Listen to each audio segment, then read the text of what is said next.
परीक्षा में से कैसे बाहर निकल सकते हैं। हर एक के जीवन के अंदर, चाहे वो छोटा बच्चा हो, चाहे जवान हो, चाहे बुजुर्ग हो, चाहे स्त्री हो, पुरुष हो, हर एक के जीवन में संघर्ष उसके जीवन में आता है और परीक्षा की घड़ी उसके जीवन में आती है। और ऐसी परीक्षा की घड़ी आती है कि कई बार हम उन समस्याओं में घिरते चले जाते हैं और उन परीक्षाओं के अंदर से बाहर निकल नहीं पाते हैं और तब हमारा फॉल डाउन हो जाता है और हमारे को इस संसार से हम दुखी होकर के, हताश होकर, निराश होकर के और अपने आप को क्या कर देते हैं, इस संसार को छोड़ करके अपना जीवन त्याग देते हैं, क्योंकि वो उस परीक्षाओं से लड़ नहीं पाता। लेकिन आज यहाँ पर एक ऐसे व्यक्ति की बारे में हम पढ़ने जा रहे हैं कि जब उसके ऊपर कैसी परीक्षा की घड़ी आई और वो किस तरह से उसने परीक्षा में संघर्ष किया और उसने जय प्राप्त की। आया हम परमेश्वर के उस वचन की ओर जाएं जो इस व्यक्ति के बारे में बातचीत करता है। उत्पत्ति की पुस्तक उसका 22वां अध्याय और उसके 1 पद से लेकर के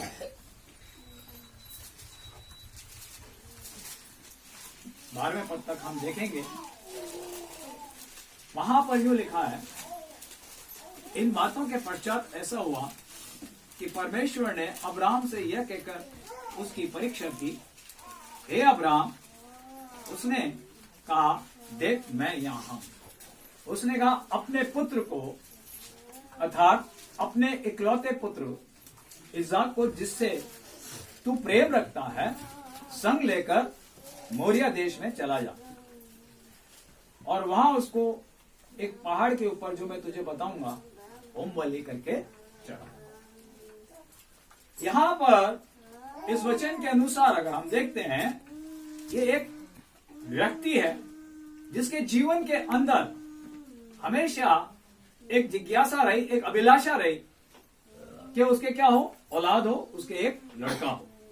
लेकिन उसके जीवन में जब वो बूढ़ा हो चुका था, उसके संतान नहीं हुई और यहां तक कि उसकी जो पत्नी थी वो भी बूढ़ी हो चुकी और ये दोनों एक बड़े दुख के अंदर जिंदगी को जी रहे थे, क्योंकि अगर किसी के अगर औलाद नहीं होती है तो उसका वंश आगे बढ़ता नहीं और वो वंश वहीं पर ही खत्म हो जाता था। तो ये जो पति पत्नी थे, इन्होंने बहुत लंबा वर्ष तक इंतजार किया कि शायद अब हमारा औलाद हो जाए, अब हमारा बच्चा हो जाए, हमारा वंश जैसे चल सके, जिससे हमारी जिंदगी खुशहाल हो जाए। इन्होंने हर तरीके का प्रयास किया, लेकिन इनके औलाद नहीं और दोनों एक ऐसी अवस्था के अंदर पहुंच गए कि वो बूढ़े हो गए, यानी वो अब बच्चा पैदा नहीं कर सकते थे और उनका वंश चल नहीं सकता। ऐसी परिस्थिति के अंदर उन्हें कई प्रकार के उन वर्षों में दुख उठाने पड़े थे, बहुत दुख उठाने पड़े थे। आज हम उसी के बारे में कि वो कौन सी परीक्षा से गुजर रहा है उसको हम हमारे जीवन में देखेंगे कि किस तरीके से वो ओवरकम ऑफ द टेम्पटेशंस की परीक्षाओं की घड़ी में उसने कैसे जय प्राप्त की। जो हमारे जीवन के अंदर भी ऐसा होता है, इस संसार के अंदर। तो जब वो ये जो अब्राम जो था, जब ये 100 वर्ष का हुआ, तब परमेश्वर ने इसको एक वादा किया था कि मैं तुझसे क्या करूंगा, तुझसे एक जाति पैदा करूंगा और वो पूरे संसार में क्या हो जाएगी, बालू के किनकों के समान फैल जाएगी और मैं उसको आशीषित करूंगा। ये तरस रहे थे बच्चे के लिए, लेकिन जब इनका सब कुछ खत्म हो चुका था, यानी कि इसकी पत्नी बूढ़ी हो चुकी थी और यह स्वयं बूढ़ा हो चुका था और लकड़ी के सहारे चला करता था, किसी भी प्रकार का मेडिकल साइंस जो बोलता है कि जो उसका जो एज होता है, उसके उस एज के बाद में वो संतान पैदा नहीं कर सकता, चाहे वो स्त्री हो चाहे पुरुष। एक समय होता है, उनका एक लिमिटेशंस होती है, एक सीमा होती है, उसी एज के अंदर वो क्या है, बच्चे को पैदा कर सकते। और इस तरीके से इन दोनों का मेडिकल साइंस के द्वारा दोनों का जो है वो बच्चा पैदा नहीं कर सकते और इस तरीके से उनका जीवन एक दुख के अंदर जी रहे थे। लेकिन परमेश्वर ने इनसे एक वाचा बांधी, इनसे एक शपथ खाई, हे अब्राहम, मैं तेरे जीवन से, मैं तेरे द्वारा एक जाति उत्पन्न करूंगा और तेरा ये वंश आगे बढ़ेगा। लेकिन तुझे यह स्थान छोड़ना पड़ेगा, अपने कुटुंबियों को, अपने पिता को, अपने परिवार को और इस देश को, इस वतन को छोड़कर जो मैं तुझे बताऊंगा उसमें तुझे जाना होगा। और इस तरीके से उसको जीवन में चलते चलते कई वर्ष बीत गए, लेकिन उसकी औलाद उस समय तक 25 वर्ष तक औलाद नहीं हुई। जब वो निकला था उस समय उसकी उम्र 75 वर्ष थी और उसकी जो पत्नी थी उससे 10 साल छोटी थी, यानी वो 65 की थी। और इस तरीके से 100 वर्ष की उम्र में जाने के बाद जो वादा परमेश्वर ने अब्राहम के साथ किया था वो पूरा हुआ और उसके एक औलाद हुई, उसके एक बेटा हुआ। और जब वो 12 वर्ष का हो गया, जब वो 12 वर्ष का हो गया, तब परमेश्वर ने अब्राहम से कहा, हे अब्राहम, जिस बेटे से तू प्रीति रखता है, जिससे तू मोहब्बत रखता है, उसको तू क्या कर, मेरे लिए बलि चढ़ा। और जो जगह मैं बताऊंगा उस पहाड़ पर उसको ले जा।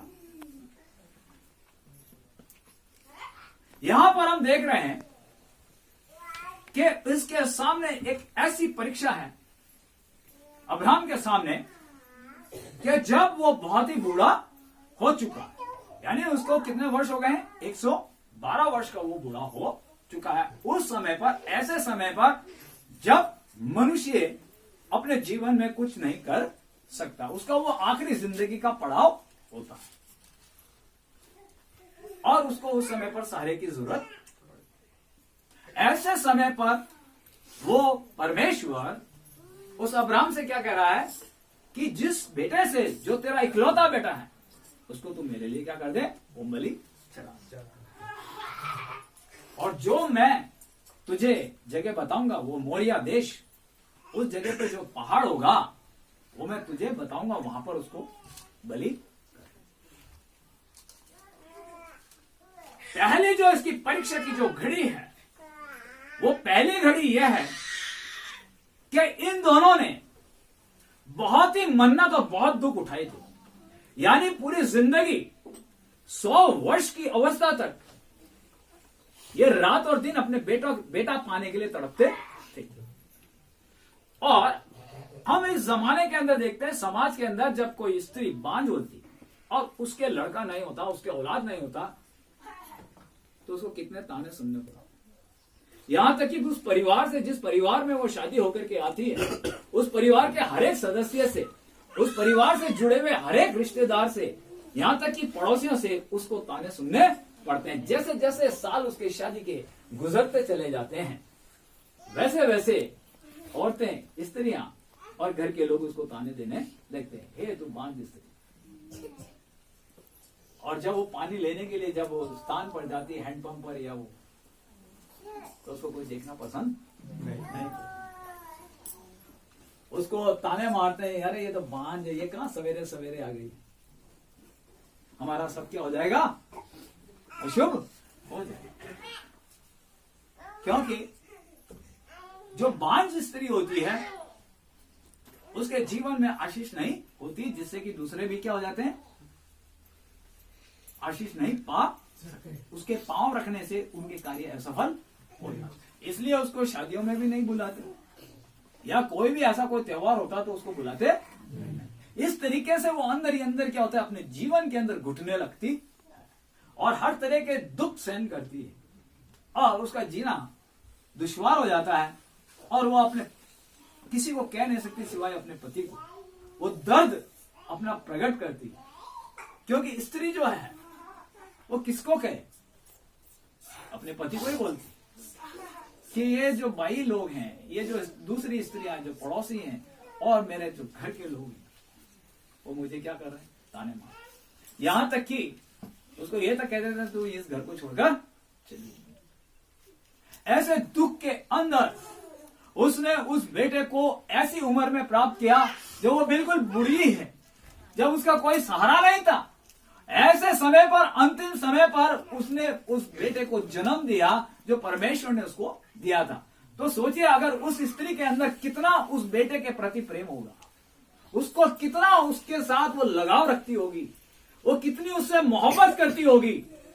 और वो भी एक दिन की बात नहीं है, 12 साल का जब वो लड़का हो गया, उसको रात और दिन अपने साथ रखती होगी, उससे इतनी मोहब्बत करती होगी कि इसने मेरे को क्या दिया, जीवन दिया, ये मेरे बुढ़ापे का सहारा बनेगा, ये मैं जब अंधी हो जाऊंगी तब ये मेरे को हाथ पकड़ करके चलाएगा, ये मेरा सहारा बनेगा। उसे बहुत मोहब्बत करती। ऐसे समय पर परमेश्वर अब्राहम से बोलता है, तेरे बेटे को क्या कर, बलि चढ़ा। पहला परीक्षा कि मैं अपनी पत्नी को कैसे कहूं कि परमेश्वर जो है इस बेटे को माफी का है। मैं तेरे से कैसे कहूं, तूने कैसे कैसे दुख उठाए जीवन के अंदर, तूने वो ताने सहे, तू रात और दिन रोती रही, गिड़गिड़ाती रही, दुनिया तुझे ठोकर मारती रही, समाज तुझे ठोकर मारता रहा। आज जब वो बेटा तेरे पास है जिससे तू अति मोहब्बत करती है, वो बड़ा हो गया, मैं कैसे तुझसे कहूं कि आज परमेश्वर के लिए मुझे आज इस बच्चे को बलि चढ़ाना पड़ता है। पहला परीक्षा की घड़ी उसकी पत्नी